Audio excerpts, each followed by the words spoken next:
Good morning, students. Welcome in online classes. Dear students, study in live classes we have discussed about that what was the long-term causes of the First World War, and after that we also sent the video what was the immediate causes of the First World War. Students, today this is the last topic of this chapter.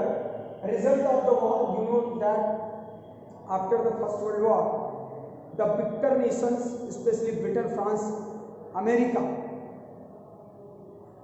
play a game with the defeated nations, Germany, Austria and Hungary, and victor nations forcefully give the ultimatum and demand to the Germany.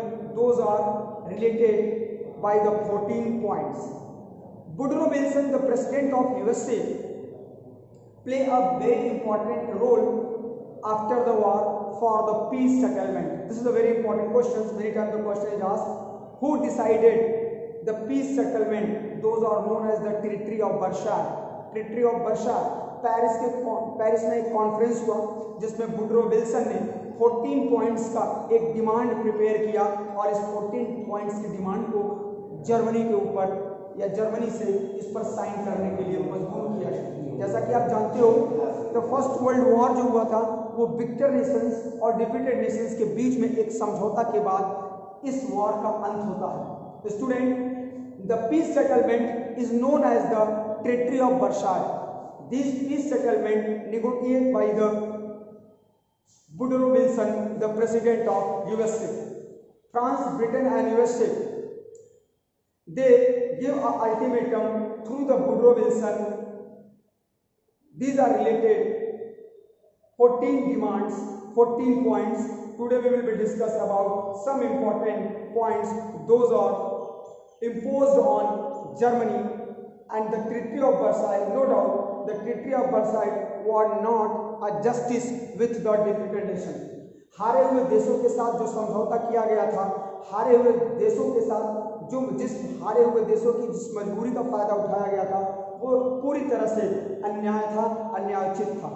Woodrow Wilson ने जो 14 demands बनाया था first world war के बाद, उसी का नतीजा हुआ कि जर्मनी ने मजबूरी से उस पर साइन किया, लेकिन उसकी ये मजबूरी काफी हद तक, काफी समय तक नहीं रही और इसी का नतीजा हुआ कि ट्रीटी ऑफ वर्साय की वजह से सेकेंड वर्ल्ड वॉर स्टार्ट हुआ।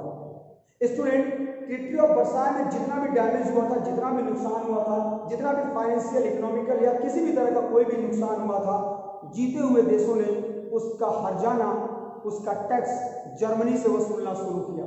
और ये जो जर्मनी थी वो उस समय मजबूर थी और उसी मजबूरी का फायदा उठाकर वुडरो विल्सन ने ट्रीटी ऑफ वर्साय को साइन किया। Through this treaty, this is the peace settlement treaty. This is the Treaty of Versailles is known as the peace settlement treaty, but this is not based on the justice. ये न्याय के ऊपर देखा जाए तो बिल्कुल सही नहीं था। As a result of the discussion at the Paris Conference on June 28, 1919, the Treaty of Versailles was signed. It ended the war. Treaty of Versailles जो पेरिस में कॉन्फ्रेंस हुआ, वहां पर एक प्रपोजल तैयार किया गया वुडरो विल्सन के द्वारा और 28 जून 1919 को ट्रीटी ऑफ वर्साय पर साइन कराया गया हारे हुए देशों से। और इस साइन में जो समझौता हुआ उसी को हम कहते हैं पीस सेटलमेंट या कह सकते हैं treaty of Versailles.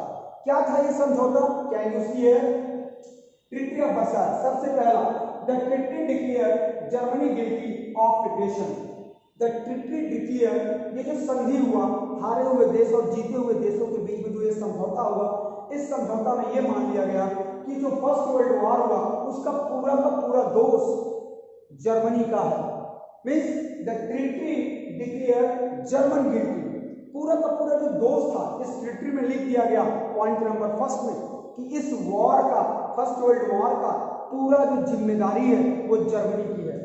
This is not a justice which the Germany, क्योंकि केवल जर्मनी ही, केवल एक जर्मनी ही इस वॉर का रीजन नहीं था। ब्रिटेन, फ्रांस और भी कई देश, रशिया, ये लोग भी उसके रीजन थे। लेकिन इस वॉर के रिजल्ट में देखा गया कि जो पीस सेटलमेंट साइन हुआ ट्रीटी ऑफ वर्साय, इसमें पूरा का पूरा दोष, पूरा का पूरा गिल्टी जर्मनी के ऊपर लगाया गया। Means the war, the treaty declare that the reason of the war is Germany. Second point, Germany was required to pay for the loss of damage by the victor power $33 billion. This is a very important point. $33 billion. पूरे के पूरे war में जो क्षति हुआ, जो damage हुआ, जो नुकसान हुआ, उसका खामियाजा या उसकी भरपाई जर्मनी को करने के लिए कहा गया और जर्मनी के ऊपर $33 बिलियन टैक्स के रूप में इंपोज कर दिया गया, जिससे जर्मनी जिंदगी पूरी जर्मन को बेचने के बाद भी, पूरी जर्मनी के सारे रिसोर्सेज को बेचने के बाद भी ये पैसा जर्मनी कभी चुका नहीं सकता था, लेकिन मजबूरी का फायदा उठाकर जर्मनी से इस पर भी साइन कराया गया। सो $33 billion imposed by the victor nations on Germany as a war compensation, as a war compensation, war में जो क्षति हुआ, वॉर में जो नुकसान हुआ, उसके लिए जर्मनी के ऊपर $33 बिलियन का टैक्स इंपोज किया गया, जो कहीं से उचित और न्याय उचित कहीं से सही नहीं था। This is totally wrong. Victor nations Britain, France and America through the president of Woodrow Wilson imposed that $33 billion on Germany. After that, next point, the area of Rhine Valley was to be demilitarized. Rhine Valley, जहां पर Germany का सैन्य अभियान चलता था, जहां पर Germany के सैनिकों को ट्रेनिंग किया जाता था और जर्मनी वहां पर लाखों सैनिकों को एक साथ मुस्तैद की हुई थी, उसको डीमिलिटराइज कर दिया गया और 15 इयर्स के लिए ब्रिटेन और फ्रांस ने उसको बांट लिया। Means this is also very important keywords. Rhine Valley was to be demilitarized. Rhine Valley to be demilitarized. वहां से सैनिकों को हटाने का आदेश दे दिया गया। जर्मनी की जो बची हुई सैनिक थी जो राइन वैली में रहते थे, उनको वहां से छोड़ने को कहा गया। राइन valley was totally demilitarized by the victor nations and Rhine Valley controlled by the France and Britain for next 15 years. This is also injustice with the Germany. And next point, Germany lost the Lorraine and Alaska and returned to the France. You know that in Franco-Prussian War, आपने reason में पढ़ा था कि जो Franco-Persian war हुआ था, उस war में जर्मनी ने फ्रांस से अलास्का और लॉरेन का पार्ट ले लिया था। Alsace and Lorraine both are the important mineral part of the both important mineral and rich resources. But after the war France की पहले से मंशा थी, फ्रांस पहले से चाहता था कि ये दोनों क्षेत्र जो पहले उसके थे इसको वापस ले।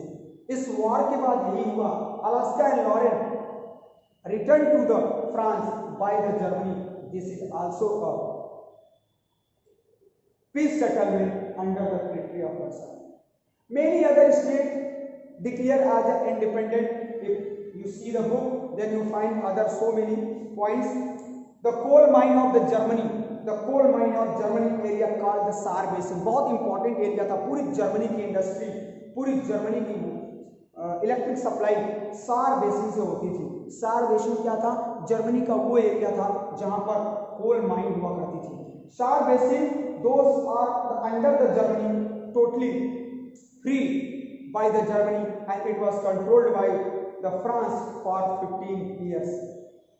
सार बेसिन को फ्रांस ने ले लिया जो पहले से जर्मनी का पार्ट था। इस तरह से सार बेसिन की जो शक्ति थी, जो रिच मिनरल रिसोर्सेज थे, जो कोल थे, वो पूरा का पूरा अधिकार एक फ्रांस के अंडर में आ गया और 15 ईयर के लिए फ्रांस ने अपने कब्जे में कर लिया। German lost the colonies of the vectors alliance of Britain, Belgium, south Africa and Portugal. German colony जहां जहां भी डेवलप थी, चाहे वो अफ्रीका में हो, चाहे वो साउथ ब्रिटेन में हो, चाहे बेल्जियम में हो, चाहे पुर्तगाल हो, ये सारे के सारे विक्टर नेशंस ने फ्री करा लिया, इंडिपेंडेंट करा लिया। And then after the German army, जो जर्मनी की आर्मी थी उसके ऊपर भी बैन लगा दिया गया। क्या बैन लगा दिया गया? इसको स्टूडेंट लिखते भी एग्जाम में। Now the German army was restricted to a force of 1 lakh soldier. केवल अब जर्मनी के पास 1 लाख फुट सोल्जर होंगे, पैदल चलने वाले सैनिक। And navy was limited to 15,000। Navy को कितना रख सकता है जर्मनी? केवल 15,000 नेवी रख सकता है। एंड 24 शिप जहाज जो सामुद्रिक बेड़े थे, जिस सामुद्रिक बेड़े के बल पर जर्मनी दुनिया की महाशक्ति बना था, उसको भी लिमिट कर दिया गया। Only Germany can put that 24 ships but the air force and submarine were banned. लेकिन अब जर्मनी एयरफोर्स और सबमरीन को यूज नहीं कर सकता है। Means air force and submarine totally banned by the victor nation. Germany can keep only 1 lakh foot soldiers and 24 ships and 15,000 navy. This is also a injustice with the peace settlement of Germany. So student, I hope that clear what is Treaty of Versailles. Please be carefully 5 points learn in the Treaty of Versailles, because Treaty of Versailles many times this question is asked in the board examination. What was the Treaty of Versailles and how the Treaty of Versailles, through the Treaty of Versailles, the victor nations imposed the heavy tax and penalty on the Germany and other defeated nations. कम से कम आपको 4 point तैयार करने हैं। Thank you. Chapter ये समाप्त हुआ, इसके बाद हम नेक्स्ट चैप्टर स्टार्ट